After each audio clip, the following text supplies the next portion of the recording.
Rolex is one of the most famous watch brands in the world, but the strange thing is this. For many people, the hardest part is not affording the watch. The hardest part is being allowed to buy the watch at retail. That is where the psychology begins. Most companies try to solve demand by making more products. If people want more shoes, make more shoes. If people want more phones, make more phones. But luxury does not always work like normal retail. In luxury, making more can sometimes make the product feel less powerful. That is why Rolex cannot simply flood the market without changing what the brand means. The value of a Rolex is not only in the metal, the movement, or the design. A huge part of the value comes from reputation, trust, scarcity, and the feeling that not everyone can get one. When a product becomes too easy to buy, it can lose some of its status. People do not only want the watch because it tells time. A phone can do that. They want the signal attached to it. They want the story. They want the feeling of owning something that carries weight.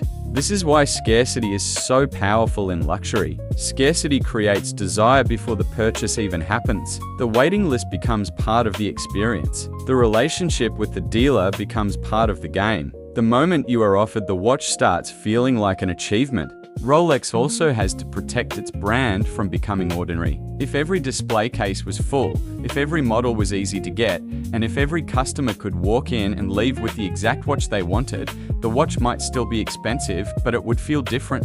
Luxury brands are not just selling objects, they are selling meaning. And meaning can be damaged by overexposure. The more common something becomes, the harder it is to use that thing as a status symbol. That is true for watches, bags, cars, and almost every luxury category. This does not mean Rolex makes few watches in a small workshop. Rolex is a massive brand, but even a large supply can feel limited when global demand is enormous and certain models become cultural symbols. The shortage is not just about production. It is about demand, distribution, and perception. Authorized dealers also play a major role. The customer is not always just buying a watch. They are entering a relationship. Purchase history, reputation, patience, and timing can all affect what someone is offered. That makes the buying process feel less like shopping and more like access. That access is part of what keeps the brand powerful. If the best models were always available to everyone instantly, the feeling of being chosen would disappear. And in luxury, being chosen can feel just as important as the object itself.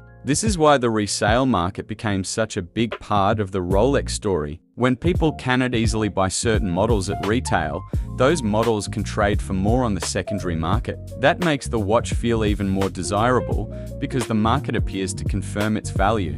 But this also creates a problem. Too much hype can attract buyers who care less about watches and more about flipping, status, or quick profit. So Rolex has to balance demand carefully. It needs to stay desirable without letting the brand turn into pure speculation. That balance is difficult. Make too few and customers get frustrated. Make too many and the product risks losing its aura. Raise supply too fast and the market can cool. Keep supply too tight and the brand can be accused of creating artificial scarcity.